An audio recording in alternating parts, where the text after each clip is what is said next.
Hello, my name is Peter Parfitt. Welcome to the New Brit Workshop. Now, I think everyone knows I love my Festool Kapex saw. It was one of my first Festool purchases and it's never let me down. But in order to get the best out of a saw, whether it's the Kapex or whatever Mitre saw you might have, there are some things that you can do to maximise your chances of getting the perfect cut every time. And the one I'm going to show you today is how to make these sacrificial pieces, these zero clearance inserts, which are at the back here on the two fences at the back and in the centre here where the saw blade passes through. I just want to demonstrate why we put sacrificial pieces like this on a Mitre saw like the Kapex. And what I've done is I've separated my two rear fences sufficiently so they're not actually going to play any serious part in protecting this piece of wood as I saw through it. This is a piece of cherry. I'm positioning it here and I'm going to now give it a very quick cut.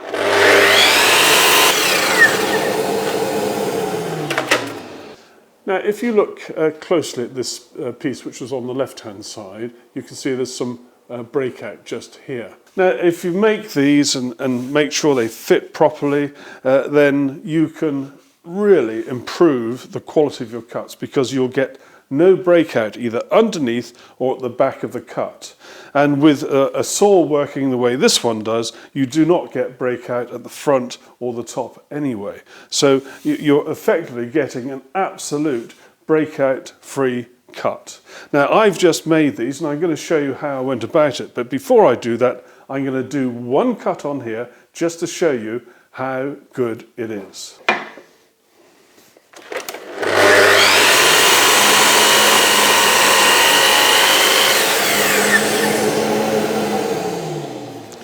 Now notice I let the saw come to a standstill before raising it up. Now let's have a look at these two pieces.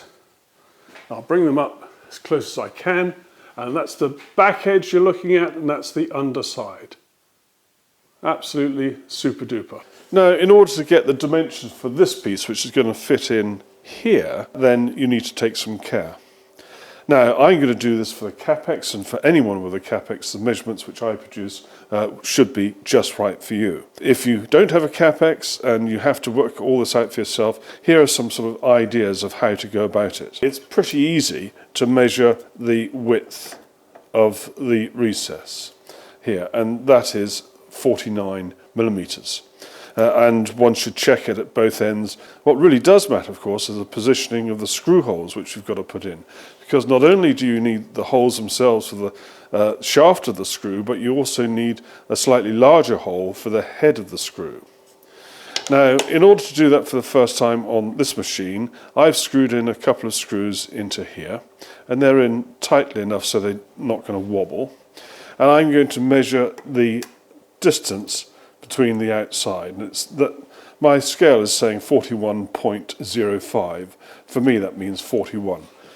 Now these screw threads are 4 millimeters in diameter, so the distance between the centres is 41 minus 4. That makes that 37 millimeters. I know that the Kapex has regularly spaced holes, so these are going to be the same distance apart as those, and the same with those. But it may be different on your Mitre saw if you've got something other than a Festool tool. Now the length is going to be fairly simple, just a question of doing a simple measurement, and in my case that's 352. Now when it comes to measuring the depth, in order to get the thickness of your piece of wood correct, you need to look closely at the space where it's going to be fitted. Because in the case of the Kapex, there are little pads at regular intervals which support the sacrificial piece of wood.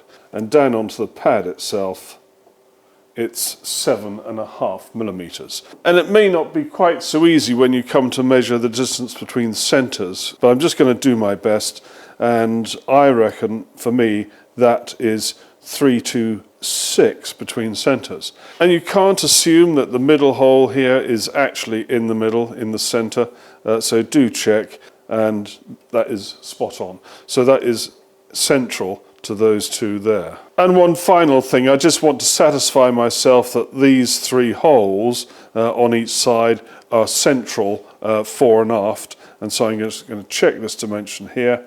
That is 11.5, and I'll do the same at the other end, and that is 11.5 as well. Now I'm now going to do some measuring up to see where these holes should be, and actually it's rather easy here because certainly in that direction these holes are elongated, so finding the centres isn't quite as critical as the case was with the lower piece.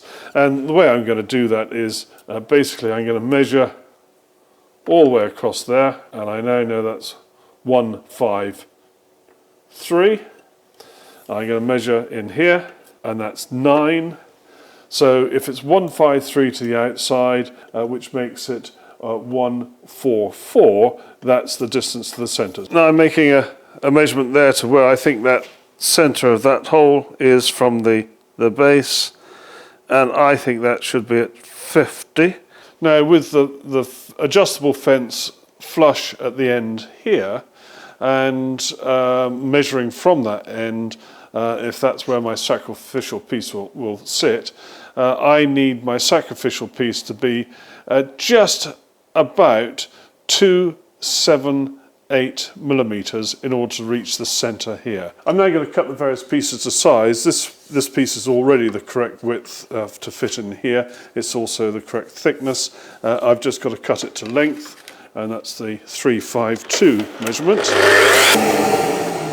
And whilst I'm at it, I'm going to cut some for a friend of mine who's recently acquired a Kapex saw.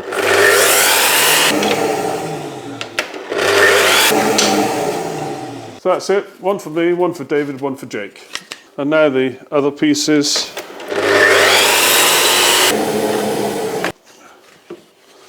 So that's all the pieces cut out. I'm now going to mark them up for those various holes and for the trimming. Now, when it comes to marking these things out, you need to be as accurate as you can. And I know I've said it many times before, but these precision T rules from Incra are absolutely brilliant and perfect for this sort of task. Now, the overall length of this is 352. The distance between centres of the outside holes is 326. Take one away from the other, it leaves 26, so the distance of the centres from each end is 13. So I'm just going to mark that up now, 13 from each end, that's that one. And with the precision T rule you can actually mark to within a quarter of a millimetre. Now they do imperial versions, and I don't know what resolution they go down to, but they're equally as accurate, of course.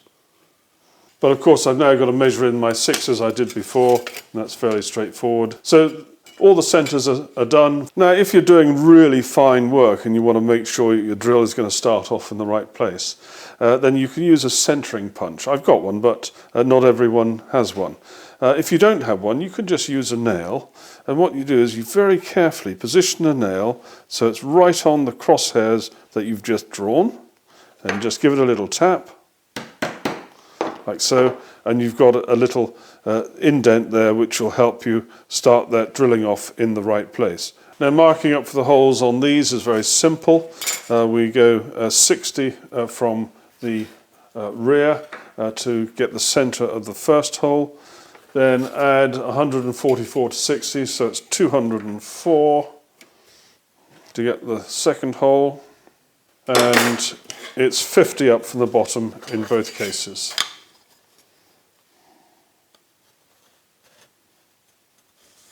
Now for the Kapex, the screws that came for this piece, the 6 of them, have a diameter at the head of just under 8 millimeters, but it's so close to 8 millimeters, in order to have just a little bit of room for wiggle, I'm using a 9 millimeter cutter here. This is a brad point cutter, and it will cut a reasonably flat hole, leaving the center spike still revealed for the second part of the drilling operation.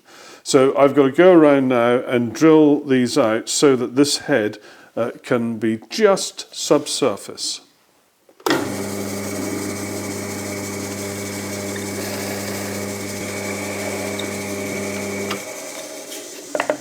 Now, the beauty of well-made tools like the Kapex is that my friend said to me, oh, would I make up some of these for him? And I don't need to measure his machine. I know it's going to be exactly the same as mine. Now, these holes have screws which are 4mm in diameter, and so I'm going to use a 4.5mm drill.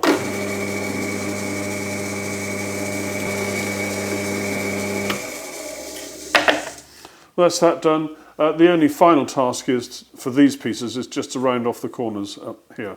And for these backing pieces on the rear fence, the screws I'm using have got a head diameter just about 10, so I'm using a 12mm Forstner cutter just to do my clearance hole for the head of the screw. Now, if you ever want to get holes precisely parallel to an edge on something, one thing you can do is just put a little piece of wood on a backing board like this, make sure it's firmly fixed, and do all your measurements, and then away you go. And I've set this so that this drill is now 50mm from that edge.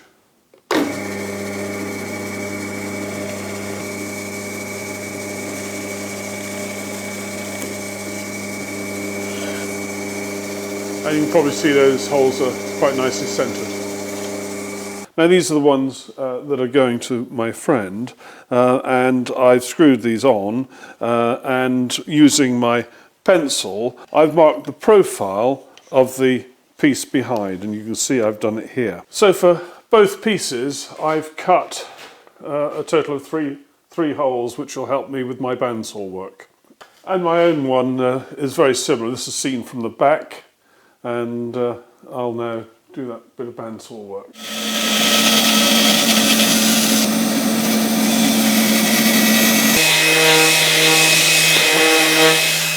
And just one extra tip, where these fit against the Kapex, there's a space of about 30mm where the bottom part of this has to slide against parts of the machine itself, which are static. So on the inside that goes against the Kapex, just take a very light sand up to about 30mm from the bottom.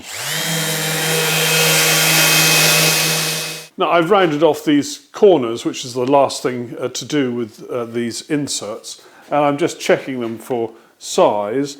Now they are quite a tight fit, and certainly this one is, and so I'm just going to take a very small skim off these edges here.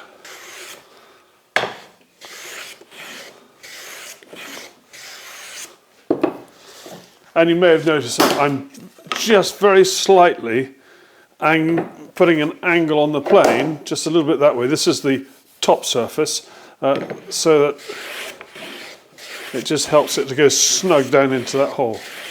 Well, that is quite a tight but very nice fit.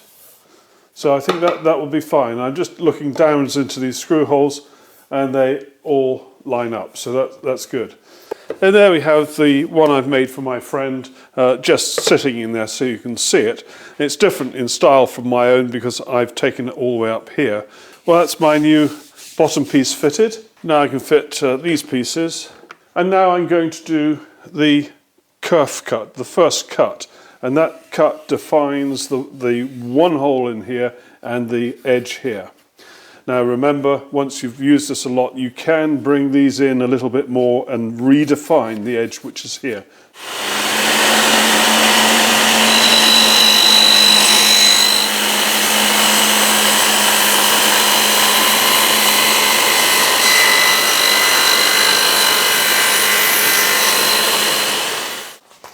And there we have that perfect kerf line, and I've got my new sacrificial pieces in place, so I'm ready to go. And I can deliver the new ones to my friend. Thank you very much for watching. Take care. Bye-bye.